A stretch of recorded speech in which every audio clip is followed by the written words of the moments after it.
All right, Adam, Hill Vending. In this video, I'm going to go over a situation that you might come across when you get started in the vending business, an actual story that happened to us recently this year. So let's jump right into it. So this is a location that we got a call from. They had a snack machine and a drink machine from a previous vendor already installed. 50 people at a kind of a cabinet maker warehouse location. I think 6 days a week they're open. So we took the call. 50 people, by the way, the prospect pyramid that I go over is kind of the bottom benchmark that you're going to want to install at 50 people foot traffic, whether that's employees or total people there. So this location went and checked it out, looked at the count. They had a drink machine, they had a snack machine, but lo and behold, what always happens with vending, people get busy, they get in, they get out. The machines hadn't been filled in a month.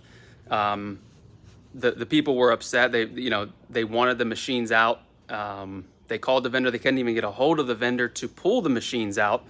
So long story short, they eventually get a hold of them, or actually they had to move the machines to a separate loading dock just to get them out of the way and then have them pick them up. So installed a snack machine and a drink machine in this location. So 50 people at this location, 6 days a week. General rule of thumb, you should be gross sales around $500. But we noticed something interesting with this account. After coming back to service the account the next week, the sales were not there. The sales were not there, and it didn't make any sense. So what we come to find out is that people in the break room, they were bringing their own snacks and drinks and having those instead of using the vending machines. So the key takeaway from this video is that account basically was trained to not use the vending machines because of such terrible service. The drinks were sold out, so they stopped using it because they knew it was going to be sold out. The snack machine was jammed, bill jam, coin jam, so they stopped using it. So a key scenario that you might run across is, on paper, the account should do, the 500, let's say, in sales. But in this situation, I think in the first, it was 200. So less than half of where it should be. So now there's some tips and strategies. You can, talk to the management, offer some incentives to get those people back, to the machines. You think they would see new machines there and they would want to use them. However, the previous vendor, they were so mad and upset with the service that they provided that they were now not using the vending machines. So keep that in mind. Now we're in the process of doing some different things to see if we can generate some more sales. At the end of the day, it's 50 people. There's only so much juice that you can squeeze out of that account, but it should do more than it's doing. The key takeaway being the previous vendor made such a blunderous service schedule that people actually were mad at the vending in that building. No commission at this location. Simple in, out, should be a quick fill. So we'll see if that turns around, but wanted to make this video to make you aware of, if you have a location and you're not sure of why it is not producing sales and the number of people are there, this could be an area. Are they bringing drinks from home? Are they bringing snacks, your cold drinks and fresh snacks from home? Or are they going out to eat? Are they going to a restaurant next door? Smash the like button if you agree. These people have to be retrained. They have to be incentivized to use the machines and produce the sales. So here in the warehouse, Tampa Bay, heating up, full pallet of ginger ale, 100 cases of ginger ale, 100 cases of Sunkist, stocked up, because when the temperature goes up, the sales go up. So that's what we're getting ready for here today. Let me know in the comments if you have a question. We're going to be doing a more YouTube content. I'm getting to the comments as they come. Remember, if you need help, hillvending.com/start, the free download, the course, location guide. I'm going to be talking about that more coming up. But all of these resources to help you be successful. Just got off the phone with a new member in the course. Great story.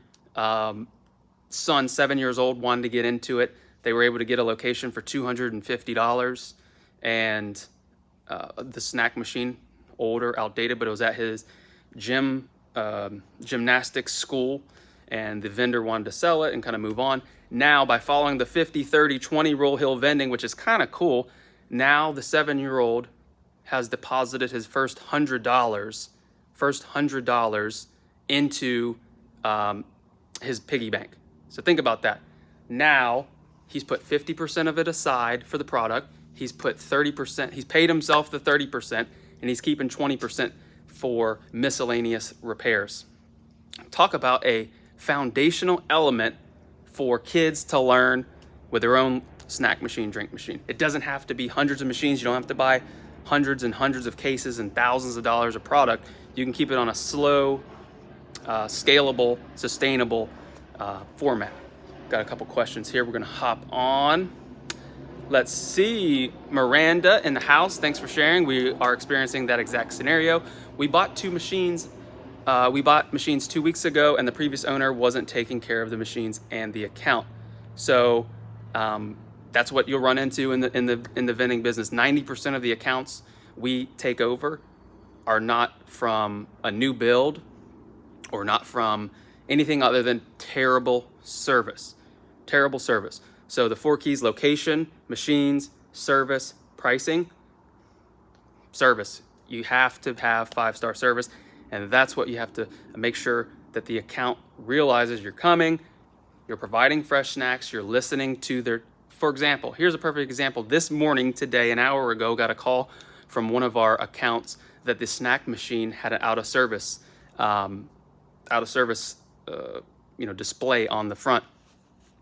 Within 25 minutes, I was at that account. Just so happens the person that called, the employee that called, came in and said, wow, that was fast. The machine just had a power surge, needed to be reset. And they said that, someone lost $1, so I gave them the refund to the employee. But think about that. A less than 30-minute response time. How long does it take you if someone calls? I understand you might have a full-time job. It might be farther away. There's different parameters, but it's the reason I teach the 30-30 rule, to be efficient, newer machines, clean bill, clean coin. So if you have a situation that comes up, how fast can you respond? So within 30 minutes, the situation was solved. And what's that going to do? What's that going to do? If that would have waited 2 days, 3 days, that machine, you're not going to have the sales. People are going to be frustrated that they couldn't buy anything. And you're going to start planting the seeds of separation. They're going to separate from you. There's not going to be a lot of loyalty. The loyalty is in your service. It's the reason Hill Vending, you go on Google, type in Hill Vending on Google reviews, over 100 5-star reviews, because you have to practice what you preach. So let's see. I have a couple locations where the facility offers free snacks to its employees, limited 2 snacks each week per employee, so I don't think it hurts me too much. That's obviously a situation where just had the story about somebody who was giving free snacks. Yeah, someone who's going to buy a machine here. They work at a like an aerospace situation, and what they actually did is they give to get the people to come back to work. They have a cafe, and they give them a stipend per day to spend there. That was the only way they were going to have the micro market or cafe come in there, is a guaranteed program that made sure they were making money. Long story short, there's vending machines there that are not getting used, but sidetracked a little bit on that one. Here we go. Tommy Cash in the building. Tommy Cash, if you don't know, is in the vending industry in the northern United States. I always carry a spare mech and now a card reader. Yes, having a spare parts can be helpful. When you have machines that are all similar brand, all MDB, all upgraded 24 volt, it makes it easier. The problem when a lot of people get started is they'll buy a single price machine, then they'll buy a nice machine, and they'll go on OfferUp, Facebook, hodgepodge together. How do I know? That's how Hill Vending did it 8 years ago. Jumped in, made the wrong, we won't get into that here. Frozen machines, this machine, single price, 117 volt, 24 volt. No idea what was going on. Now we stick exclusively with the same brands. So now on our cabinet here, we have 10 Coimex, 10 bill validators that at any time we can take and solve the problem. And what you'll notice, if you buy quality parts, they won't break down a lot on you. So hope that helps everybody. But yes, keep in mind these slow accounts, the 50 to recap there, the 50 people, what can you now do to retrain them to stop bringing drinks, stop bringing snacks, and use the machines? Think of some incentives that you can do. Think about if you were there, right? Do they even know there's a new vendor in there? Or is it the same vendor that put in different machines and they still have a bad taste in their mouth? How can you change that perspective in their mind? We used to have a Dodge dealership. They gave all the staff a cash card to use in the vending machines. We used to make a killing off it until they ended it, right? Right, yeah. That can be a double-edged sword when companies give out the swipe cards. Another instance was someone said they did something similar to that, and the employees were just taking the product and taking it home. So they weren't even using it while they were at work. They were taking the product and using it at home. But yeah, if you guys need more help, hillvending.com/course. Grab that today. Learn before you earn. That's the most important thing. A lot of people getting into the business, so trying to steer you in the right direction. If you're on Facebook, all these different groups, Googling healthy vending here, this over here, there's a lot of different people out there with a lot of different information. My goal is to cut your learning curve, give you the right information. Matthew in the house. I have the same problem. I'm in the water and ice vending machine business. They keep breaking down, but customers are extremely mad.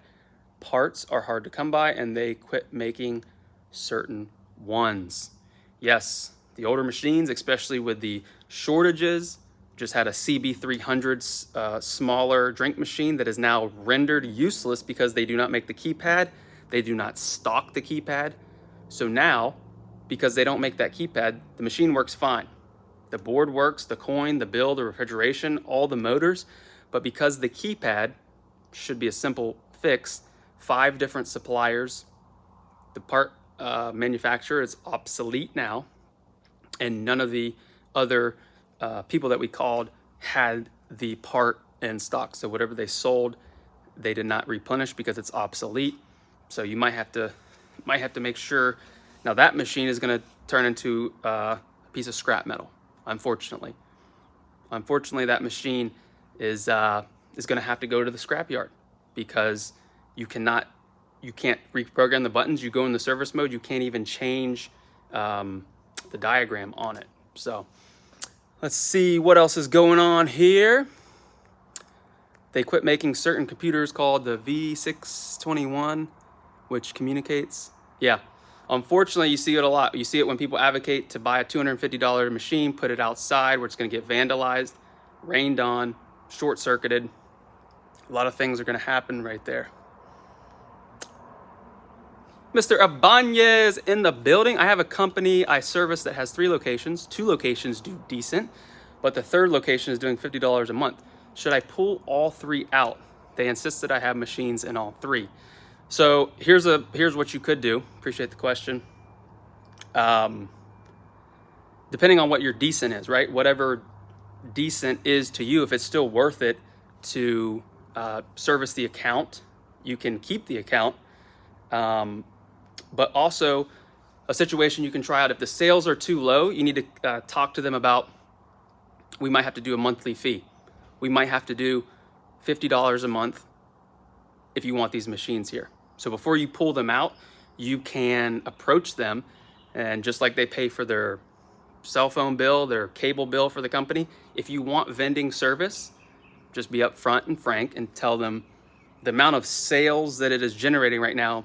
We have stuff going out of date, things not being used, repairs that we have to do, and unfortunately we're losing money, but we can continue to service the account for a small fee, a monthly fee. Say 50, say 100, whatever you feel comfortable with, and give that a try. And if they say, no, we're not paying it, we're not doing that, then, and you find a better home for those machines, pull them out and install them somewhere else.